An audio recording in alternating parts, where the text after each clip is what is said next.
Shalom mon frère, ma soeur. J'aimerais partager avec toi un petit message qui est dans la Bible, dans l'histoire de Jésus-Christ, dans le jardin de Gethsemane. La Bible déclare qu'il était avec ses disciples le veille de la nuit qui précédait son arrestation. La veille, de la nuit qui précédait son arrestation. Il les a conduits dans un jardin qu'on appelait Gethsemane. Pendant qu'il est allé là-bas, la Bible déclare, il prit avec lui Pierre et les deux fils de Zébédée. Ils sont allés un peu plus loin pour pouvoir prier. Il est arrivé à un coin, ils se sont arrêtés, la Bible dit, il fut quelques pas et il se jeta par terre et il s'est mis à prier. Son âme était attristée, il languissait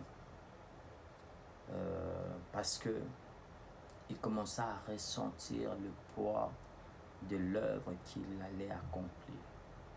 Il commençait à ressentir les kilos, le poids de la croix qu'il devait porter sur lui. Le salut de toute l'humanité, le rachat du péché de tous les hommes sur la terre. Il commençait à ressentir cette douleur qui montait sur lui. Alors la Bible déclare, son cœur était attristé, il languissait. Et la Bible dit une chose, il s'est mis à côté et il a demandé à Pierre et les deux fils de Zébédée de pouvoir prier avec lui pendant un moment. Il les a fait cette demande. Il s'est avancé un tout petit peu, il est tombé face contre terre et il commença à prier l'Éternel. Il fait une prière, il dit, Seigneur, si cela est possible, de ôter cette coupe de devant moi. Il a fait une prière, il a demandé une seule chose, il a fait une requête à l'Éternel par rapport à cela. Si cela était possible, que le Seigneur lui épargne la croix. Et la Bible déclare, il a prié pendant 1 heure sur ce même requête de prière. Et lorsqu'il se relève, il se tourne, il retourne vers les disciples qu'il avait amenés. Il les trouve endormis. Il les trouve en train de dormir. Alors il leur pose la question, vous n'avez pas pu rester 1 heure seulement avec moi? J'aimerais dire ceci, c'est que souvent, lorsque nous traversons des moments compliqués, des moments difficiles, dans des moments où nous voulons accoucher notre destinée, dans des moments où nous devons accomplir ce dont pourquoi nous sommes appelés à vivre sur cette terre, souvent ce sont des moments qui sont difficiles et ce sont des moments où on n'a personne d'autre si ce n'est Dieu. Lorsque Jésus arrive à Gethsemane avec ses disciples, ils étaient 4 en tout. Mais le poids de la croix, il était le seul à le ressentir. Le poids de la croix, il n'y avait pas Pierre qui pouvait la ressentir. Il n'y avait pas les fils de Zébédée qui pouvaient la ressentir. Il n'y avait que le Seigneur Jésus, lui seul qui a ressenti le poids de la croix, quoiqu'elle n'était pas encore là. Lorsque tu arrives au moment où tu dois accomplir ce dont pourquoi Dieu t'a appelé à vivre sur cette terre, rassure-toi, tu ne seras pas toujours accompagné des hommes et des femmes. Rassure-toi, tu ne seras pas toujours encouragé. Rassure-toi, tu ne seras pas toujours épaulé. Personne ne voudra toujours t'emmener vers l'avant. Il y a parfois même des gens qui voudront t'arrêter. Ils te diront même, tu en fais trop. Tu en fais trop. Pourquoi tu fais ça? D'autres personnes commenceront bien. Ils viendront avec toi. Ils t'accompagneront jusqu'à là où tu es arrivé. Mais arrivé là où tu dois arriver, ils commenceront à te dire pour qui tu te prends. Christ était avec Pierre, il était avec les deux fils des Zébédée. Et là où ils étaient, il a commencé à ressentir ce poids-là. Il a fait une prière d'1 heure sur une requête qu'il avait fait à Dieu. Les disciples n'étaient pas habitués à faire ce genre de choses, des prières. Ils n'étaient pas habitués à prier aussi longtemps. Ils n'étaient pas habitués à ça. Mais Christ prend un sujet de prière. Il commence à prier, il prie, il prie, il prie.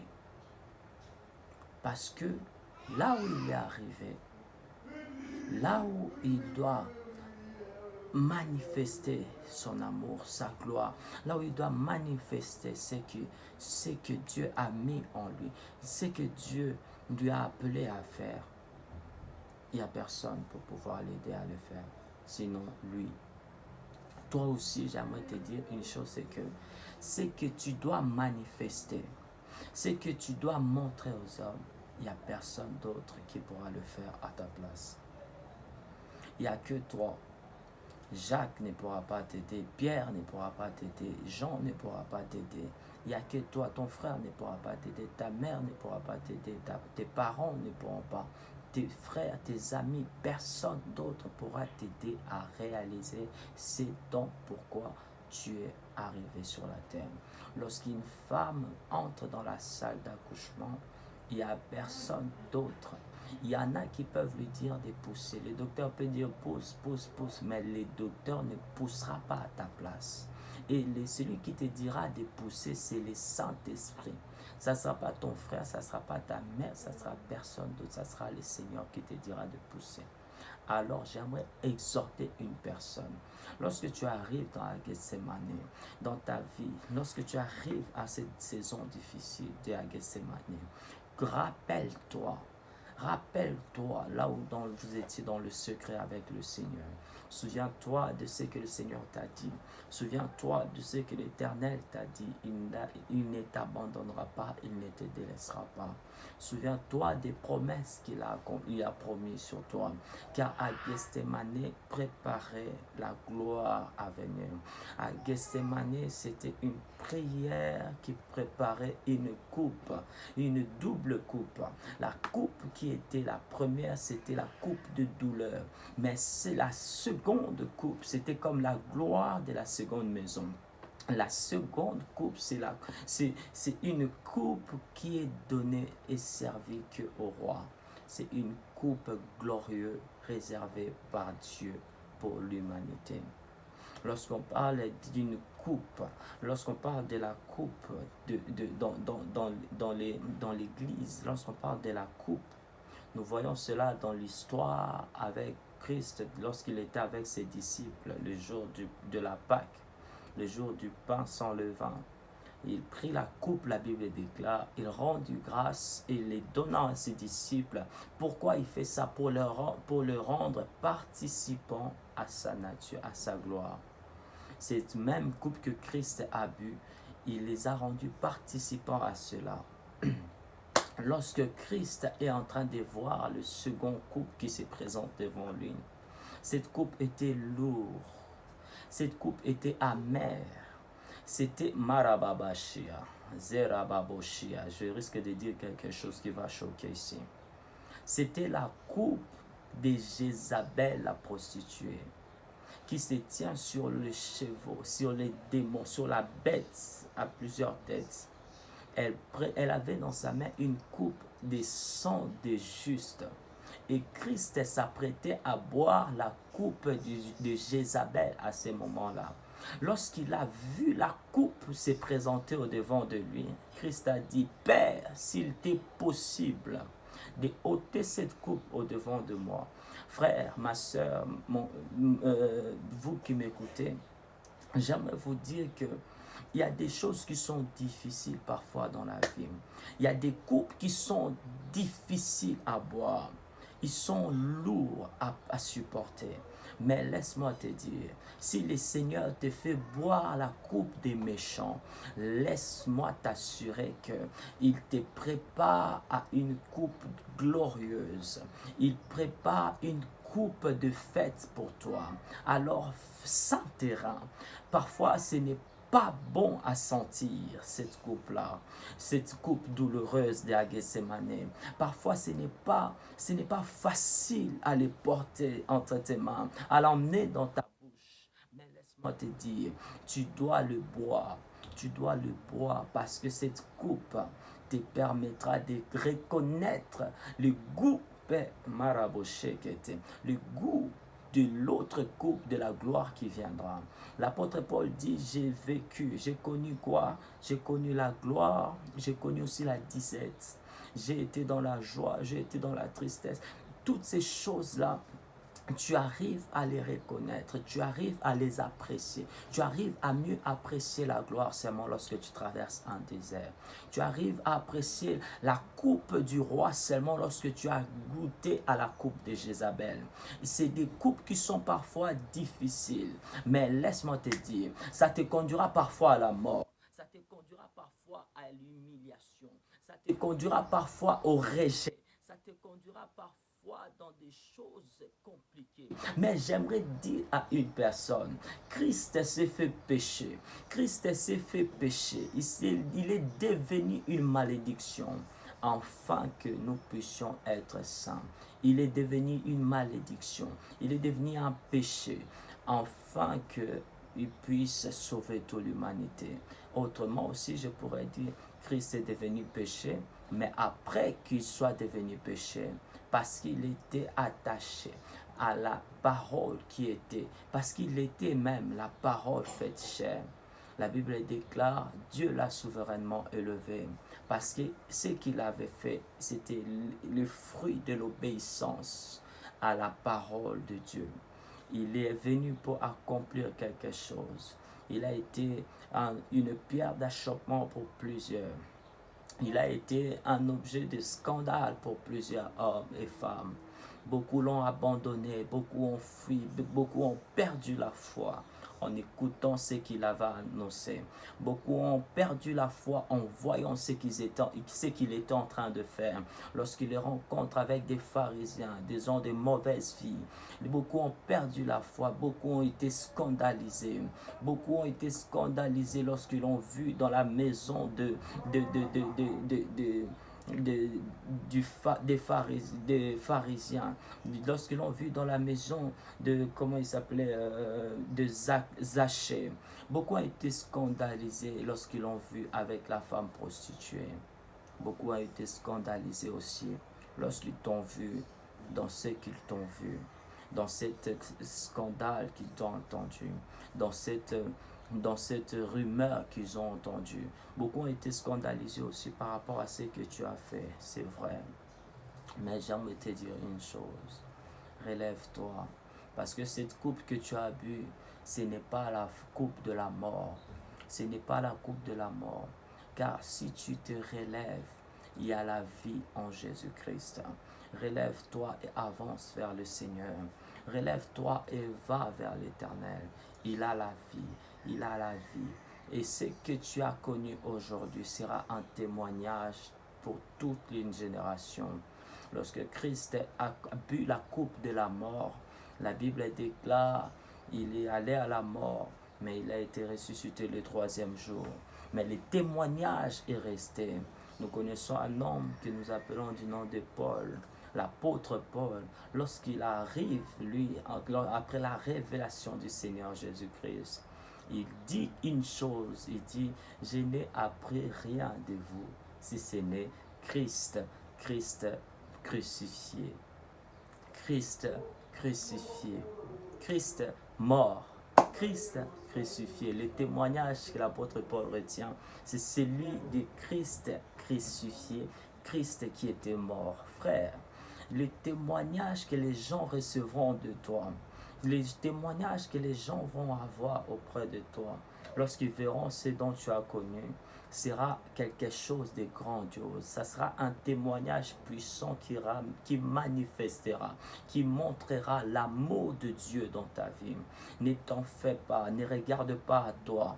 Regarde à l'Éternel, le Dieu Tout-Puissant. Marche dans l'intégrité, marche la tête haute et garde de la foi en Dieu. Les témoignages que les gens ont entendu, ce que les gens ont entendu, les rumeurs dans lesquelles les gens ont écouté. Je t'envoie pas à faire des scandales, non. Je te dis ce que les gens ont entendu, ce que les gens ont écouté, c'est que le mal qui est arrivé, tu ne peux pas changer. Tu ne peux pas les transformer. Cela est fait ainsi. Mais laisse-moi te dire, ce qu'ils ont entendu sera un témoignage de la fidélité de Dieu. Si toi tu décides de te relever aujourd'hui, si toi tu décides de te relever aujourd'hui, Paul a pris le message du Christ crucifié et il a gagné plusieurs âmes avec le message du Christ crucifié. Lorsque nous regardons dans la Bible, nous voyons plusieurs prophètes qui ont été morts, qui sont morts.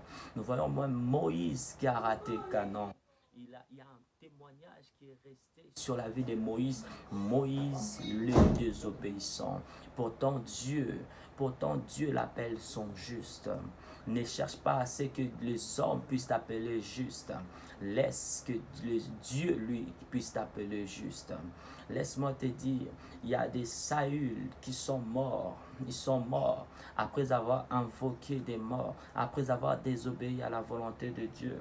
Mais laisse-moi te dire une chose, c'est que toutes ces choses sont arrivées pour nous servir d'exemple, afin que quelqu'un qui est derrière toi puisse marcher sur le bon chemin, qu'il ne puisse pas commettre ces mêmes erreurs. Tu es homme de Dieu, tu es enfant de Dieu, tu es une parole faite chair, tu es un message de Dieu, tu es un message vivant sur cette terre, et l'image que les hommes doivent suivre.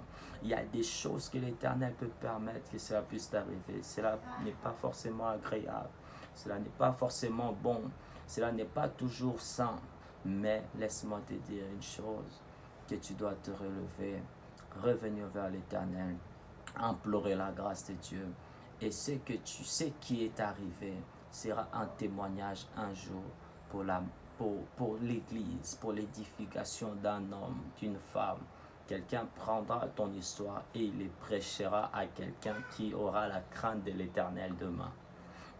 C'est vrai, quelqu'un prendra ton histoire, il parlera de ça à quelqu'un d'autre un jour et il aura la crainte de l'Éternel, il suivra le chemin qui est juste.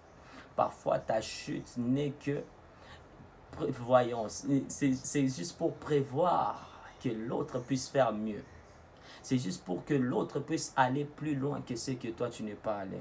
Parce que comme nous le savons, c'est que la vie chrétienne, c'est une course d'endurance. Nous courons vers cette carrière qui nous a été ouverte, comme l'apôtre Paul nous le dit. On n'arrivera pas tous au même moment vers la course, vers la ligne d'arrivée. On n'arrivera pas tous vers la ligne d'arrivée.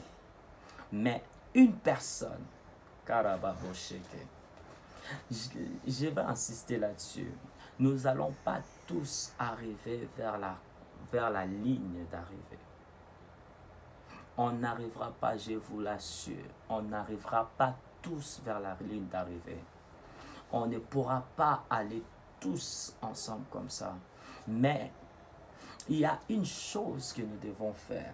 Il y a une vidéo qui tourne souvent sur les réseaux sociaux récemment de deux femmes qui étaient en train de courir. Et il court et l'autre vient et lui donne quelque chose pour continuer la course. Et c'est exactement l'image que nous, enfants de Dieu, nous avons. Christ est venu sur cette terre revêtu d'un corps mortel. Il a ouvert cette carrière. Il a ouvert la voie.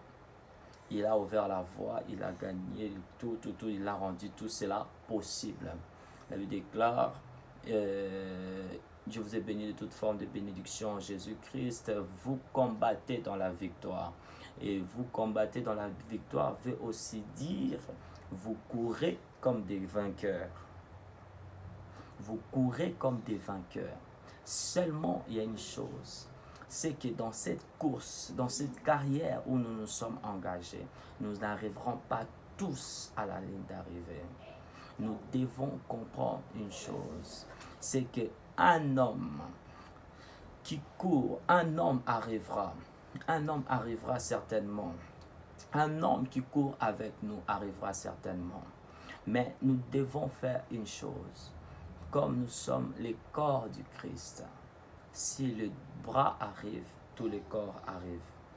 Si l'œil arrive, tout le corps a vu.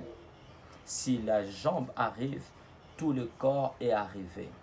Parce que des fois, dans la course, on n'attend pas que la personne puisse franchir totalement la ligne d'arrivée. Juste un homme qui puisse entrer, qui puisse mettre le bout du nez au travers, juste après la ligne d'arrivée, et on rapporte la course. Et c'est là la même chose pour nous les chrétiens. Cette course que tu as commencée, tu ne l'achemineras pas, tu n'arriveras pas. Mais laisse-moi te dire, tu donneras ce que Dieu t'a mis entre les mains à celui qui est devant toi, et il avancera encore plus vite. C'est comme ça qu'on arrivera.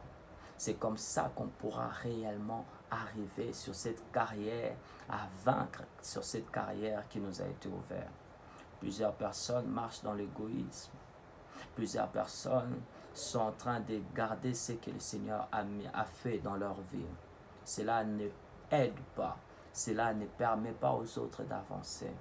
Laisse-moi te dire, le mal qui t'est arrivé, le problème qui t'est arrivé, ou même le bien que Dieu t'a fait, si tu les gardes pour toi, si tu ne les témoignes pas, si tu ne l'annonces pas, celui qui est derrière toi n'apprendra pas, et peut-être il fera la même erreur que toi. Alors, pars, passe le flambeau, parle à celui qui est derrière toi, dis-lui, c'est comme ça, montre-lui le chemin. Ne lui conduis pas, ne l'enduis pas dans l'erreur. Ne lui fais pas passer sur le mauvais chemin que toi tu as emprunté. Dis-lui, regarde, par ici, c'est comme ça. Maintenant, il faut marcher comme ci. Montre-lui le chemin, aide-lui à avancer. C'est pour ça que nous sommes appelés. C'est pour ça que nous sommes dans cette carrière. Non pas pour tous y arriver, mais pour pouvoir donner les flambeaux jusqu'à ce que l'un de nous arrivera, tout en sachant que nous devons bien courir sur cette course. Car dans toutes les courses, il y a des principes. Il faut bien courir. Cours juste bien. Si tu tombes, relève-toi. Continue à courir. Cours juste bien. Le problème, ce n'est pas que tu tombes. Le problème n'a jamais été que quelqu'un puisse tomber. J'aime les témoignages que j'ai entendus chez le prophète Joël. Il parlait du Kenyan qui est allé à l'Olympique, aux Jeux Olympiques. Cet homme, il était blessé. J'ai jamais vu ça. J'étais peut-être pas né à l'époque. Cet homme était blessé. Il est tombé par terre. Mais il a continué la course. Il a continué la course. Les gens lui disaient arrête, mais il a continué la course. Souvent, ce n'est pas ça le problème. Le problème n'est pas de tomber. Le problème n'est pas de saigner. Le problème n'est pas toutes ces choses-là. Le problème est de se relever et de se relever. Cours, continue à courir parce que quelqu'un d'autre est devant toi. Quelqu'un d'autre attend ce que Dieu a mis entre tes mains. Élie est allé jusqu'à Mont Carmel. Après une marche de 40 jours, il arrive au sommet devant la face de l'Éternel. L'Éternel lui dit, qu'est-ce que tu fais ici? Tu es arrivé ici, là où tu es arrivé, là où tu t'arrêtes de marcher, de courir. Quand tu t'arrêtes, tu arrêtes d'avancer. L'Éternel ne te laisse plus comme ça. L'Éternel te dit, va loin pour moi, Élisée. Pour prophète à ta place, parce que la course n'est pas finie. Il y a des Élis qui sont arrivés, qui ont traversé les déserts, ils ont saigné, ils sont fatigués, ils se sont endormis. Toutes ces choses-là, arrivées à Horeb, ils pensent que tout est fini. Dieu n'a pas encore fini ce qu'il a commencé. Dieu n'a pas encore fini ce qu'il a commencé. Il faut que quelqu'un puisse franchir cette ligne. Ce n'est pas la mort qui est la finalité de cette chose. Très souvent, nous nous trompons souvent par là. L'apôtre Paul dit, j'ai couru, j'ai couru, j'ai couru. J'ai combattu le bon combat, j'ai gardé la foi. J'ai gardé la foi. Il a combattu le bon combat, j'ai gardé la foi. Mais nous devons comprendre une chose. C'est que l'apôtre Paul, lorsqu'il dit j'ai combattu le bon combat, en réalité, il veut simplement dire j'ai couru avec les règles du jeu. J'ai couru selon que le Seigneur m'a demandé de courir. J'ai connu la disette, j'ai connu la faim, j'ai connu la fatigue, mais je me suis relevé et j'ai continué ma course selon que le Seigneur m'avait demandé. Ce n'est pas qu'il a remporté ou quoi que ce soit. Il n'a pas franchi la ligne, mais il a couru dans l'ordre, selon le principe, selon les règles qui est établie pour pouvoir courir dans cette carrière. Et quelqu'un d'autre derrière l'apôtre Paul, je vous assure, il y avait Timothée qui a continué cette course pour pouvoir franchir la ligne d'arrivée. Parce qu'il n'y en a qu'un seul, cette ligne d'arrivée. Dans une course, une fois qu'on franchit la ligne d'arrivée, plus personne ne peut le franchir. Enfin, il y a plus d'autres lignes. Je ne sais pas si je me fais comprendre. Si on franchit la ligne d'arrivée, la course est finie. On peut venir derrière, on avance, on avance, on avance, mais il n'y aura plus de ribans. Il n'y a plus de ribans. Il n'y a qu'un vainqueur. Et nous sommes un corps. Il n'y aura qu'un vainqueur à la fin. Il n'y aura qu'un seul vainqueur à la fin. C'est lui qui a avancé, il a aidé l'autre à aller plus loin. C'est lui qui a avancé, il a fait 100 mètres, les autres ont fait 50 mètres, les autres ont fait 80 mètres. Le chemin jusqu'au ciel, ce n'est pas ici jusqu'à Gombe, ce n'est pas ici jusqu'à Paris, ce n'est pas ici jusqu'en Belgique. C'est un chemin qui est long et nous courons, nous tendons vers la perfection. Et la perfection, c'est tendre vers Dieu. Nous devons comprendre que si on veut s'engager en restant égoïste, l'Église est paralysée. L'Église, corps du Christ, n'avance pas. Aidons-nous. Relève-toi, toi qui es tombé, continue la course. Quelqu'un est devant toi. Élie sur Horeb, pour lui, il était arrivé au sommet. Mais l'Éternel lui a regardé, lui a dit, descends, va et oins Élisée pour moi, prophète à ta place. Il y a un Élisée qui doit continuer la course. Il y a un Élisée qui doit continuer la course. Il y a un Timothée qui doit continuer la course. Il y a des hommes et des femmes qui sont derrière qui doivent continuer la course. Et tu ne peux pas t'arrêter ici. Tu ne peux pas baisser tes bras ici. Parce que la course n'est pas finie. La course n'est pas finie. Dieu a besoin de toi. Mais sache-le que quelqu'un d'autre aussi doit continuer cette course que toi tu as commencé. La coupe qui est devant toi, quelqu'un d'autre aussi la buvra. Quelqu'un d'autre aussi la portera. Et il va amener ça un peu plus loin. Le flambeau qui est entre tes mains, le zèle qui est entre tes mains, le feu que Dieu a mis sur toi, sache que quelqu'un d'autre en aura besoin pour pouvoir continuer la course. Parce que nous sommes un corps. Nous ne sommes pas individualistes. Nous sommes l'Église, corps du Christ. Et l'unité, c'est ça, c'est que nous sommes. Un corps est un homme. L'Église est une personne. L'Église n'est pas une communauté. L'Église n'est pas une assemblée. L'Église est une femme, est une épouse, c'est une personne. Et lorsqu'on comprend cela, on comprend qu'on n'a plus besoin de se combattre. Aujourd'hui, il y a des choses qui sont compliquées qui se passent dans le monde. Ceux qui sont dans la sainteté combattent ceux qui sont dans la puissance. Ceux qui sont dans la puissance rejettent ceux qui sont dans la sainteté. Nous sommes un corps. Le bras ne dit jamais aux jambes, reste là, moi je vais aller avancer tout seul. Non. La tête ne dit jamais au corps, reste là, moi je vais aller tout seul. Non.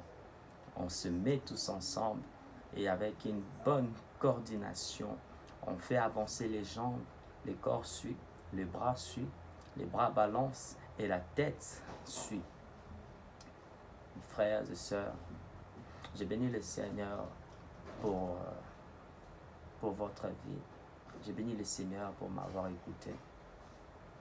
Je te dis à très bientôt si le Seigneur ne revient pas. Et un message de la fin que j'aimerais te dire, c'est que sache-le que à Gethsemane, ça existe et tu le traverseras certainement et que tu passeras par là certainement. mais ça ne sera pas une fin. La Gethsémane n'est pas la fin. Ce n'est pas la fin de ton histoire. Ce n'est pas la fin de ta vie. Ce n'est pas la fin. Tu pleureras, tu tomberas, mais le plus important restera toujours que tu te relèves. Ton histoire, tu es le seul à en mettre fin, si le Seigneur ne revient pas, ou si le Seigneur ne décide pas autrement. Tant que l'Éternel te donne la vie chaque matin, chaque jour, frères et sœurs, tu peux toujours te lever et faire quelque chose. La réputation d'un homme est comme un parfum. Lorsque l'odeur est mauvaise, lorsqu'elle dégage une mauvaise odeur, certes les gens s'éloignent, mais lorsqu'on prend cette réputation, après que les gens ont entendu que telle personne est tombée, telle personne a fait ceci, telle personne a fait cela, lorsqu'on prend ce parfum, on l'emmène vers Jésus. Il sait comment rendre ce parfum agréable. La femme qui était prostituée a apporté un parfum. Elle a apporté le parfum auprès de Jésus-Christ. Et Jésus-Christ a rendu ce parfum merveilleux. Jusqu'à aujourd'hui, on en parle.